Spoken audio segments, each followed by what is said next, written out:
I'm Lara. I'm a product designer lead at Kwit.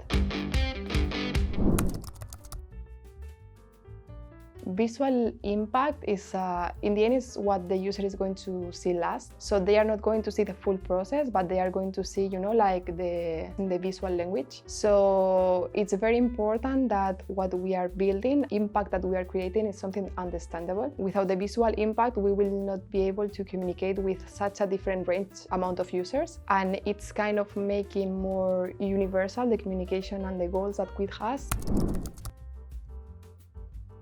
Normally the ideas come from first from the users, because we try to have a direct connection with them. In the end, they are the last person that are going to use the application, and in the ones that need to achieve a certain goal, which is in this case quitting smoking. And that's why we have a direct connection with them, not just through the application, but also through social media platforms. In that way, we can be sure that anything that we are releasing is matching with what they need. After we have the idea, we need to cross-check our first hypothesis. Imagine that there is something that we think it can be improved, or it's not achieving the results that we want. So what we do is an hypothesis setting, and afterwards we cross-check that with the user base. So if that is the problem that we think that we need to solve, or maybe we are not focusing on the right path. And after that, we start doing the first creation. So we start with some mock-ups, some first ideas, in order to exchange visually what we want to achieve with the rest of the team. This follow up with iteration testing until we have the last version. In the process of UX, we try to follow what is called the double diamond. So basically, we have a discovery phase in which we cross-check those hypotheses that we have in the beginning. We start doing some research, talking with some users, starting to do the first designs. And then afterwards, we move to what is called testing. In that sense, what we do is we validate the first ideas that we have before sending them to code, because it's very important that we align the business goal with the user goals.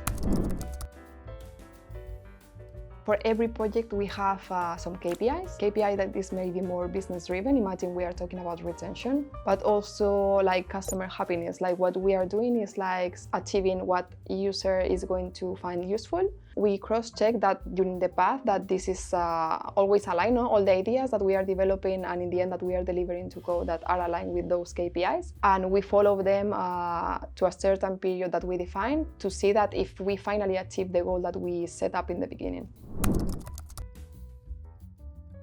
I think fun, because we have a very playful visual universe. I would say also scientific, because everything that we have in the company, it's always, or we try to make it as much scientific driven as possible. And I think I will say committed, because in the end we try to apply on every step of the way a very user-centric approach and philosophy. The last thing, a very big thing that we released, it was a very important project for us, because we cover in the past just two types of users. So basically the users that decided to quit, they had already a quit date in mind. But we decided to cover also the users that were preparing themselves to achieve this step, to be able to set up this quit date. We released a preparation program for that based on 9 steps, also developed with our scientific team. We are expecting really good results and feedback from our users, because it was something that we knew that it was a need, but we couldn't achieve that until now. We are very happy that we were able to deliver that to them. These kind of pop cycles that are based on ice, like this one that has a flavor of an apple. So I thought that Kwit color can be that pop cycle with apple flavor, because it's very fresh still, like the color is very bright, and it remembers me kind of summer. So when you are changing season, you are ready for new changes. And I don't know, I think I will explain how the Kwit color looks like this to a blind person.